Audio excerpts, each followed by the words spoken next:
Saudara, terima kasih Anda masih bersama kami di Sapa Indonesia Malam. Menteri Keuangan Sri Mulyani sempat menyebut salah satu barang yang akan dikenakan PPN 12% adalah beras premium. Namun Menko Bidang Pangan Zulkifli Hasan menegaskan beras premium tidak akan dikenai PPN 12%. Pemerintah akan menerapkan PPN 12% mulai 1 Januari mendatang. PPN 12% akan diterapkan pada barang mewah. Beberapa barang mewah yang akan dikenai PPN 12% antara lain bahan pangan mewah atau premium, serta jasa pendidikan dan kesehatan premium. Beras premium sempat masuk daftar barang yang akan kena PPN 12%. Namun, hal itu kemudian dibantah oleh Menko Bidang Pangan Zulkifli Hasan.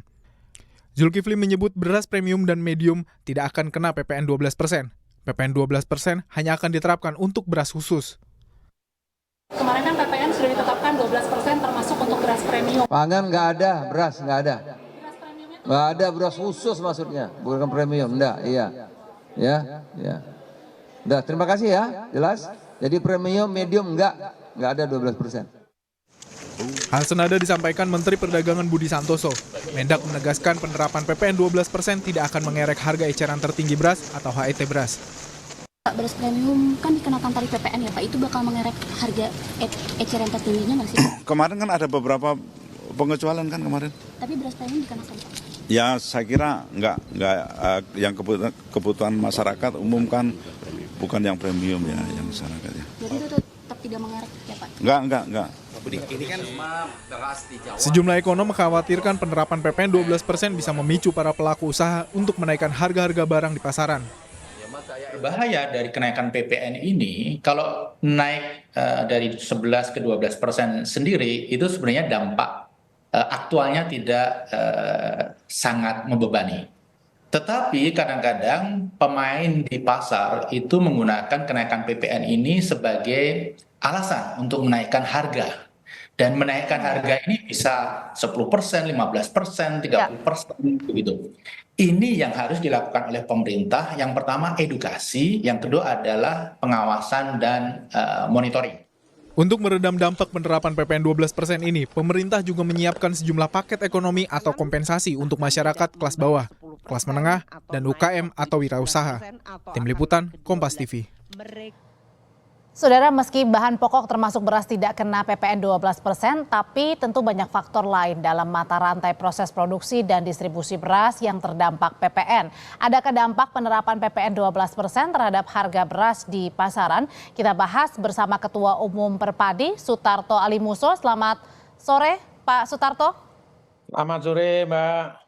Pak Sutarto, ini ada terjadi perbedaan pernyataan sesama menteri. Kita pun sebagai masyarakat bingung. Jadi sebenarnya beda beras premium, beras khusus itu apa sih Pak? Iya, sebenarnya begini, pemerintah itu sudah menetapkan adanya beras dengan kategori, dengan kelas. Ada beras khusus. Beras khusus itu diproduksi hanya di daerah khusus, kemudian dengan ya kualitas dan sebagainya itu berbeda. Nah, biasanya orang menyebut misalnya beras kalau di luar negeri itu kan ada jasmine rice, kemudian ada yang impor ya, kemudian ada juga beras basmati, kemudian kalau di dalam negeri itu ada beras yang diproduksi secara khusus karena umurnya lebih panjang, produktivitasnya rendah, seperti beras rojo lele, beras organik. Nah, itu beras khusus. Nah, di luar itu kemudian ada beras umum. Beras umum ada dua kategori, yaitu beras khusus, beras premium dan beras medium.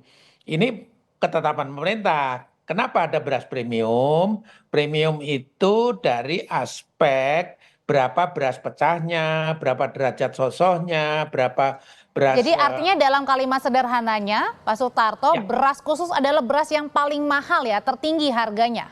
Betul, tidak diatur harganya oleh pemerintah. Tidak berdasarkan harga eceran tertinggi berarti? Tidak berdasarkan HET. Karena apa? Karena memang ceruk pasarnya juga terbatas. Hanya pihak-pihak tertentu yang bisa yang menikmati. Tapi kalau beras umum itu adalah tadi itu dua kategori, beras beras premium dan medium. Medium itu yang mengkonsumsi itu banyak sekali. Makanya tadi setelah kami mendengar penjelasan Pak Menteri Perdagangan, teman-teman kami di lapangan juga menjadi lebih lebih tenang gitu kan. Kemarin juga sempat ribut di grup kami, di grup penggilingan padi. Kalau premium dikenakan PPN, karena selama ini untuk menetapkan HET itu tidak ada komponen PPN.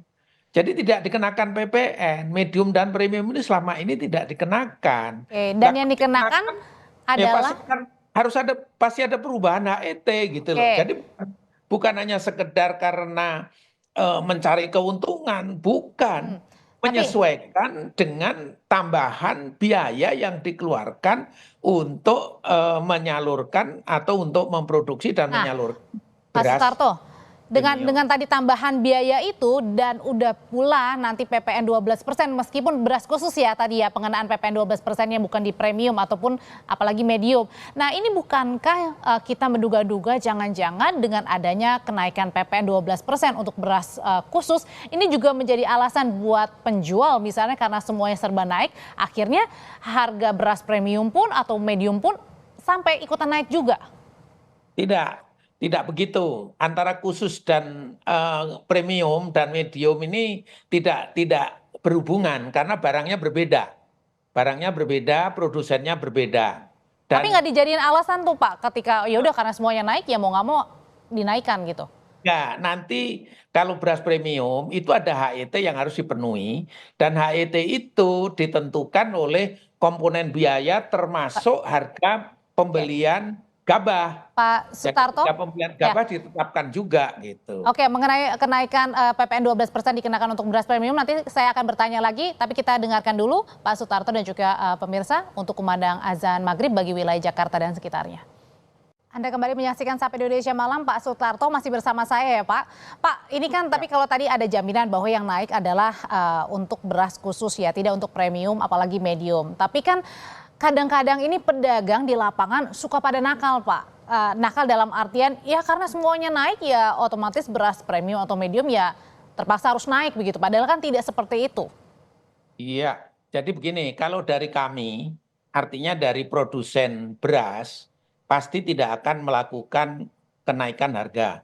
Karena memang tidak ada tambahan biaya tadi. Yang kedua, HPP-nya juga tidak berubah. Nah, kecuali nanti HPP-nya berubah, HPP gabah. Nah, kemudian setelah itu, kalau kita bicara di retail modern, itu biasanya memang ada ketentuan-ketentuan. Harusnya tidak akan naik. Kalau naik pasti akan ada tindakan-tindakan khusus. Nah, sekarang yang mungkin perlu kita kontrol betul yang di lapangan ini adalah di pasar-pasar umum. Nah, itu yang harusnya kita kontrol betul. Jangan sampai ada oknum-oknum pihak-pihak tertentu yang mencari keuntungan.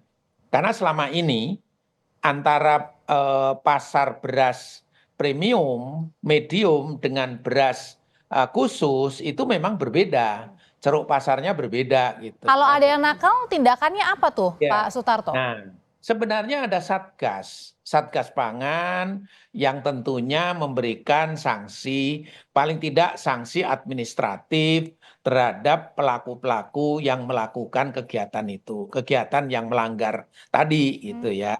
Tapi kalau anggota kami tentunya kami sepakat bersama bahwa ya kita berusaha untuk memenuhi sesuai dengan HET tadi.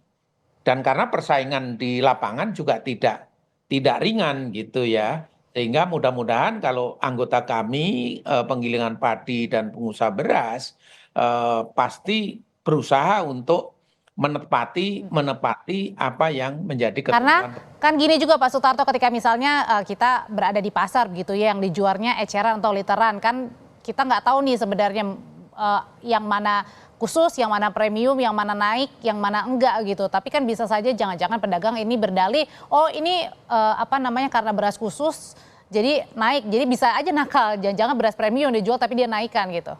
Nggak, makanya masyarakat harus kita berikan pengetahuan secara baik mana yang kategori beras khusus, mana yang beras umum dengan kategori premium dan medium.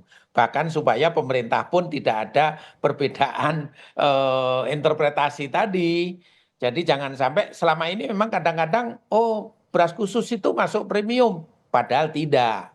Jadi Oke, baik. pemerintah sendiri sudah memberikan ketetapan ada beras khusus yang tidak diatur harganya, kemudian ada beras karena ceruk pasarnya ada tapi tidak luas, kemudian ada beras umum dengan kategori 2. Oke. Sebenarnya antara medium dengan premium itu juga perbedaannya tidak terlalu banyak.